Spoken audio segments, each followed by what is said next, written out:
तो आज मैं आपके साथ ऑरेंज जैम की बहुत ही मज़ेदार सी रेसिपी शेयर करने लगी हूँ। किस तरीके से आप इसको घर में बना सकते हैं, इसको महफूज कर सकते हैं, क्योंकि अमूमन ये जब हम बाज़ार से लेते हैं तो बहुत ज़्यादा ये महंगा मिलता है। बहुत सारे इसमें केमिकल ऐड होते हैं, तो केमिकल से पाक ये जैम घर पे बनाना शुरू करते हैं। वीडियो शुरू करने से पहले यहाँ पर आपसे एक छोटी सी रिक्वेस्ट है कि चैनल पे न्यू है तो प्लीज़ चैनल को जल्दी से सब्सक्राइब कर दें। बिस्मिल्लाहिर्रहमानिर्रहीम। तो यहाँ पर मैंने माल्टे लिए हैं, ये तकरीबन मेरे पास 1 दर्जन ही थे। तो यहाँ पर मैंने मोटे मोटे इस तरीके से बहुत ही साफ़ सुथरे से माल्टे ले लिए हैं। तो अब हम इसकी कटिंग कर लेते हैं। दरमियान से हमने इसको कट नहीं करना, बल्कि ऐसे हमने उल्टा करके तो फिर इसको दरमियान से इसकी कटिंग करनी है।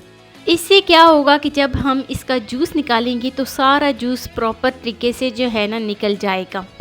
तो सारे जितने भी मेरे पास माल्टे हैं, मैं बिल्कुल इसी तरीके से इनकी कटिंग करती हूँ। और कटिंग करने के बाद चलते हैं जी नेक्स्ट स्टेप की तरफ। तो लीजिए जी, सारे माल्टों की कटिंग जो है वो एक जैसी बहुत ही अच्छे तरीके से हो गई है। तो एक ऐसा स्टेप मैं आपके साथ शेयर करूंगी जिसको आप फॉलो करोगे तो आपकी पहली दफ़ा में ही इतना परफेक्ट ये जूस तैयार होगा। तो चलिए जी, इनको साइड पे रखते हैं और चलते हैं जी नेक्स्ट स्टेप की तरफ। अच्छा, यहाँ पर मैंने कुछ इस तरीके का एक स्ट्रेनर लिया है। यहाँ पर जो है ना, आपने ब्लेंडर में इसको या जूसर जग में इसको ग्राइंड करने की गलती या जूस बनाने की गलती बिल्कुल भी ना कीजिएगा, क्योंकि इसमें बहुत ज़्यादा बीज होते हैं। तो इससे जूस क्या होगा कि कड़वा बनेगा। तो इसलिए मैंने एक स्ट्रेनर लिया है। इसको जो है ना, एक इसका पीस उठाऊंगी और इस तरीके से रखूंगी और हल्का सा प्रेस करूंगी। तो देखें जी, सारे का सारा जूस जो है वो आसानी से निकल आया है। और जो हमारे पास छिलका बचा है और बीज, वो कुछ इस तरीके से हम इनको साइड पे कर देंगे। तो सारे मैं बिल्कुल इसी तरीके से जो है ना, इसी स्ट्रेनर की मदद से मैं इसका रस जो है वो निकाल लेती हूँ। तो लीजिए जी, 1 दर्जन मेरे पास माल्टे थे, मैंने सारा रस जो है वो निकाल लिया है। आप देखें, कोई भी इसमें बीज वगैरह नहीं आया।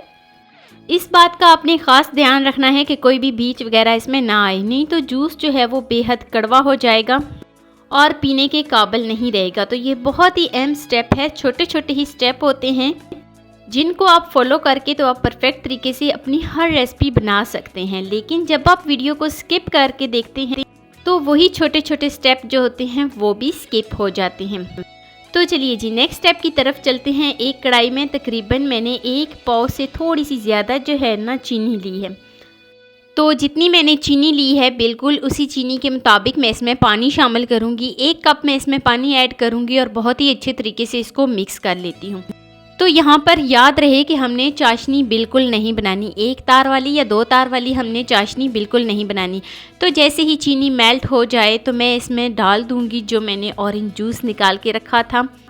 तो सारा जूस ऐड करने के बाद मैं 1 से 2 अदद इसमें लीमू का रस जो है वो डालूँगी। लीमू का रस बहुत ही अहम स्टेप है, क्योंकि जब हम इसको रख देंगे तकरीबन फ्रिज में 1 से 2 माह के लिए या इसको महफूज करेंगे, तो उससे क्या होगा कि ये जमेगा नहीं। क्योंकि हमने इसमें चीनी डाली है तो ये जम सकता है, नीचे चीनी बैठ सकती है। और लीमू का रस डालने से या सिरका ऐड करने से एक तो ये जमेगा नहीं और दूसरा जो है ना ये ख़राब भी नहीं होगा। 2 से 3 महीने के लिए हम इसको ईजीली चला सकते हैं। तो मुझे इसको कुक करते हुए तकरीबन 20 से 25 मिनट हो गए हैं। तो देखें जी, जितना भी मैंने इसमें जूस ऐड किया था वो अपनी क्वांटिटी में हाफ़ हो गया है। इसकी मिक्सिंग करेंगे, बहुत ही अच्छे तरीके से इसकी मिक्सिंग कर लेते हैं। तो लीजिए जी, मुझे इसको कुक करते हुए 30 से 35 मिनट हो गए हैं। यहाँ पर मैं फ्लेम को कर देती हूँ ऑफ़ और जूस को मैं रख देती हूँ ताकि ये ठंडा हो जाए।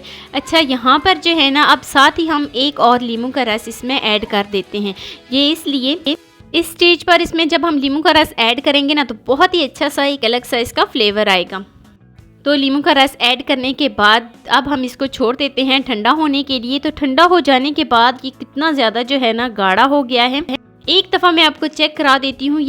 तो यहाँ पर मैंने इसको एक बोतल में भर दिया है जिसमें नमी ना हो। इसको पहले मैंने गर्म पानी से बहुत ही अच्छे तरीके से धो लिया था। तो इसको जो है ना, यहाँ पर मैं स्टोर कर देती। तो मैं अब इसको कवर कर देती हूँ और कवर करने के बाद 1 से 2 घंटे के बाद मैं आपको इसकी फ़ाइनल शेप दिखाती हूँ। तो लीजिए जी, 1 से 2 घंटा हो जाने के बाद ये है जी इसकी फ़ाइनल लुक। मज़ेदार सा हमारा जैम जो है वो बनकर तैयार हो गया है। तो कैसी लगी जी मेरी आपको आज की वीडियो आपको ज़रा सी भी अच्छी लगी हो तो लाइक कर देना। फर्स्ट टाइम है चैनल पे तो चैनल को लाजमी सब्सक्राइब कर देना और बेल आइकॉन को प्रेस कर देना ताकि मेरी डेली वीडियो आप तक पहुँच सके। दोस्तों के साथ, रिश्तेदारों के साथ शेयर लाजमी करना। अल्लाह हाफिज़।